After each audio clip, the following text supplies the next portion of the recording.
dissertação, na verdade um pedaço do primeiro e do segundo capítulo. E, bom, chama o livro Vivido, a escrita de si em La Terra Santa de Alda Merini. La Terra Santa é um dos livros da Merini e a escrita de si é um conceito do Foucault. Eu estou trabalhando com a Merini desde o TCC, onde eu falei também de La Terra Santa, de um aspecto específico, que é a retomada da voz, digamos assim, né? Já vou falar melhor um pouco disso, do silêncio e tudo mais também. Mas então eu estou trabalhando com a Merini já faz alguns anos, e eu já fiz a minha qualificação também, a professora Meritier, inclusive, foi em banca, e vou defender aí, com certeza em algum momento vou defender. Bom, então, quando eu comecei a pesquisar a Merini, uma das coisas que me chamou mais atenção na Fortuna Crítica foi a relação muito forte que tem entre biografia e escrita. A maioria dos estudos sobre a Merini se voltam bastante para essa relação.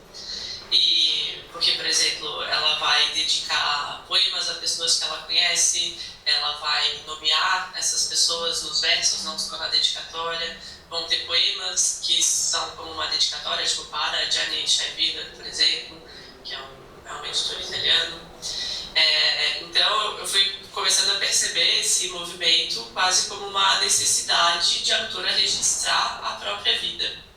Aí tem uma questão de trazer não só os elementos biográficos, mas também a construção de um eu poético. E num determinado momento, particularmente na Terra Santa, essa necessidade parece se voltar para esse eu, para tentar desfazer o que vinha acontecendo na vida dela.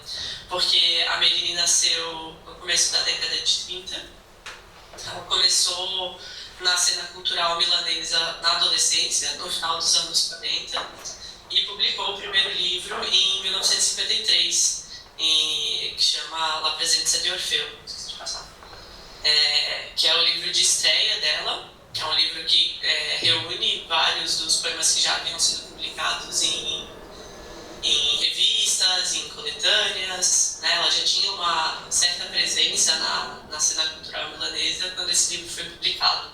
Ele não é necessariamente um livro concebido como livro, como início, meio e fim, como começa a acontecer depois na poesia italiana. Então ele só reúne esses poemas.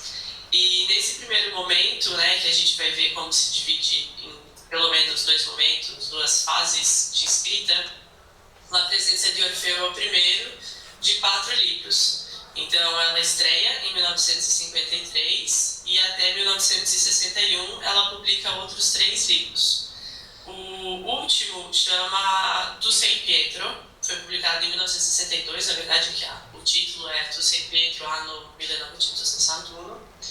E esse é o último livro dessa primeira fase. Então, ao longo de 10 anos, 4 livrinhos, assim, eles não são muito, muito longos, muito espessos, contam com poucos poemas.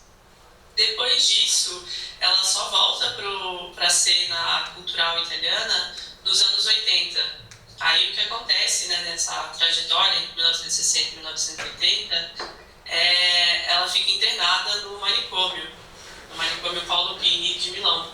E a La Terra Santa, que é essa obra aqui, onde ela volta com bastante exposição para a cena cultural italiana, essa obra ela se volta para a experiência do manicômio. E aí sim ela é entendida como um livro, que tem um tema central, porque La Terra Santa é a metáfora, uma das tantas metáforas que ela usa para tentar dar um sentido para a experiência manicomial.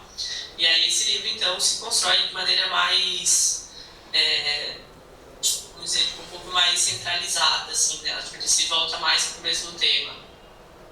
E aí ele compartilha com Tu sei Pietro essa metáfora bíblica, porque o Pietro é para ser o Pedro, né, o apóstolo discípulo de Jesus, o apóstolo, mas ele também é o nome do pediatra das filhas da Meline. Então ela tem sempre essa brincadeira com as metáforas que ela faz. Ela traz algo da vida, dá uma ficcionalização e poetiza tudo isso.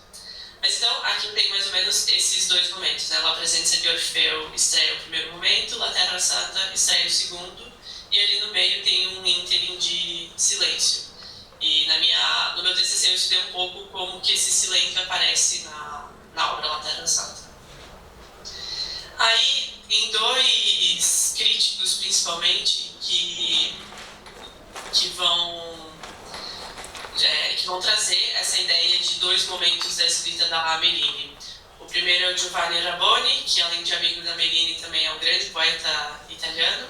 A Elena Santi, acho que todo mundo conhece, né? Mas a tese dela é sobre o Rabboni.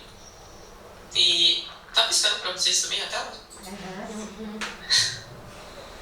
Bom, o Giovanni Rabboni é o primeiro a falar desse evento biográfico como uma mudança na escrita, né? Ele que faz essa primeira divisão, que depois é corroborada pelo Andrea Cortellessa, que a gente já conhece também, né? Já viu ele bastante aqui na UFSC e tal. Então, trouxe o texto do Rabboni para dar um pouco mais essa... Por que ele divide em dois momentos, né? No texto Pervocazioni e Destino, ele coloca assim, que quem conhece a história da poesia da Meline sabe, né, que se divide nessas duas partes bem distintas. A primeira, então, é marcada por um pequeno número de pequenos e memoráveis livros, e a segunda, que é separada pelo tempo do manicômio, né, é marcada por uma produção tumultuosamente abundante e impura. Então, é como se elas fossem dois opostos, né? Tipo, a primeira é bem reduzida, bem miúda, digamos assim, e a outra é quase uma explosão. E eu gosto dessa ideia de impureza que ele traz aqui, porque a Meline passa a publicar tudo. Não, eles têm aí um trabalho do pessoal da curadoria, né? A Maria Corti, o Vanish Willer, o próprio Rabboni, o Nicola Crocetti, todo mundo trabalha para tentar encontrar um centro nessa explosão poética da Meline. Aí na minha dissertação eu olho um pouco para essa explosão como quase uma tentativa também de estética, né? Ela constrói essa pluralidade nessa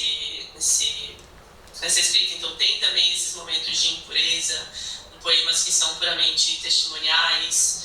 E bom, a crítica tem uma crítica em particular que considera que La Terra Santa é a última obra boa da Meline, digamos assim. Acho que no caso dá até para pensar que é a última obra pura dessa trajetória. E depois, no texto La Felicità Mentale, o Cortellessa retoma essa ideia de divisão em dois momentos e ele chama de metamorfose, né, de uma mudança que é estilística, mas é também existencial. Então, de novo, essa coisa da biografia ali, né, da vida da Meline, a Meline enquanto indivíduo está presente.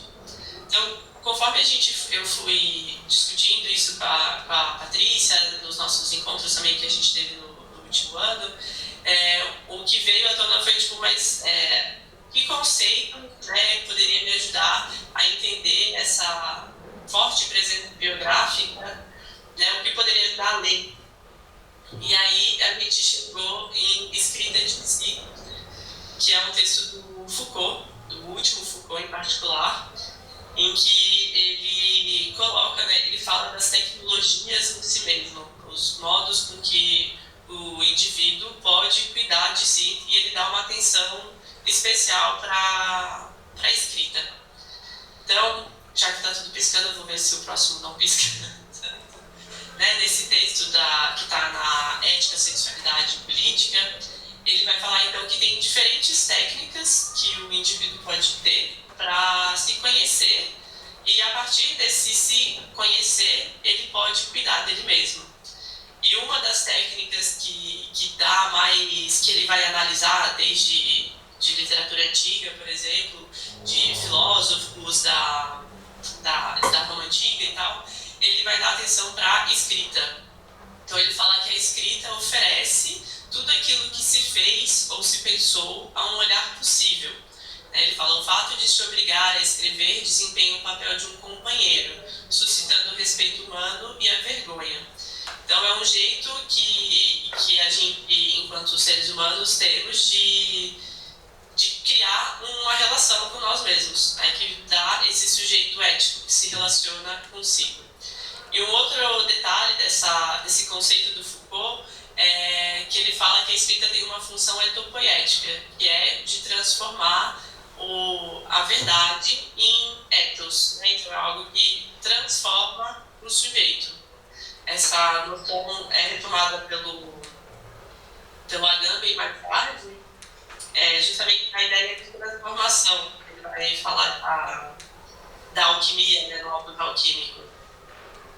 Eu estou ouvindo feedback de mim mesma, aí eu me perco um pouco, me desculpe. Mas então tá, são 3 nós do que o Foucault fala nesse texto. E aí, Laterra Capta, ele tem um fio condutor, como eu já comentei, que é a retomada das memórias do que se viu e se viveu no manicômio durante os tantos anos de internamento. Na minha dissertação eu tento trabalhar então como esse olhar ele busca o que foi vivido no manicômio como uma gênese poética, né? Então ele pega algo do que se viveu e ela vai escrever em muitos momentos em chave de retomada mesmo das memórias, e ela lança um olhar que é de transformar esse momento que ela vai chamar muitas vezes de inferno num caminho para a Terra Santa, que é uma das metáforas. Então tem essa transformação, de certo modo, essa metamorfose, para retomar ali o termo Cortelyssa. Por fim, eu acho que eu tenho tempo só de ver com vocês bem rapidinho o último poema da coletânea. Os 3 primeiros, ela traz o manicômio, tanto como uma palavra que aparece nos versos, como traz memórias daquele lugar. E o último, ela não traz o manicômio como aquele espaço físico, mas como algo que se viveu. Então ele vem de maneira um pouco mais abstrata. E ela vai falar um pouco mais de outra condição que causa sofrimento, que é ser mãe e ser mulher, que é algo que está presente nos outros poemas, mas não de maneira tão específica. Então, alguém que está com um pouco mais de voz gostaria de ler, se der para ler na tela? Vocês estão com o microfone mudo, acho que para não dar o...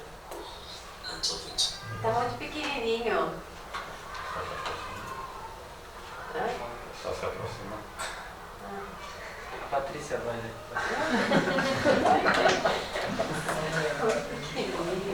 Vai ter que vir até aqui.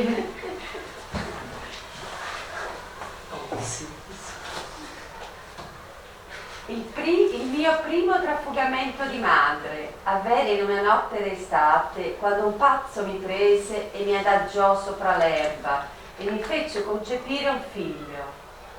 Oh mai la luna gridò così tanto contro le stelle offese, e mai gridarono tanto i miei visceri, né il Signore volse il capo all'indietro, come in quell'istante preciso, vedendo la mia virginità di madre offesa dentro a un ludibrio. Il mio primo trafugamento di donna avvenne in un angolo oscuro, sotto il calore impetuoso del sesso, ma nacque una bimba gentile, un sorriso dolcissimo, e tutto fu perdonato.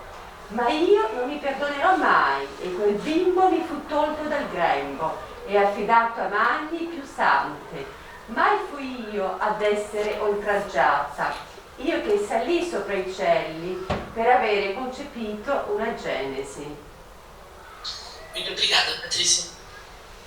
Então aqui ela traz um outro elemento da biografia dela, que ela alude várias vezes, que é ter sofrido uma violência sexual. E mais lá para o final, a questão de ela ter tido um filho e esse filho ter sido dado para mãos mais santas. E ela coloca entre aspas, né, essa santidade. E uma das coisas que ela comenta na obra de memórias dela, né, o Diário de conversa e inúmeras entrevistas, é que a última filha dela, a mais nova, quando ela foi internada no manicômio, foi confiada a uma outra família que poderia cuidar dela, já que a mãe, né, tem a coisa de ser também louca, né, então ela não era capaz de cuidar dessa criança. Então a última filha dela, Marina, cresce com uma outra família. E ela traz aqui, né, essa santidade, entre aspas, acho que até para brincar com essa ideia de La Terra Santa, a questão da loucura, a impureza.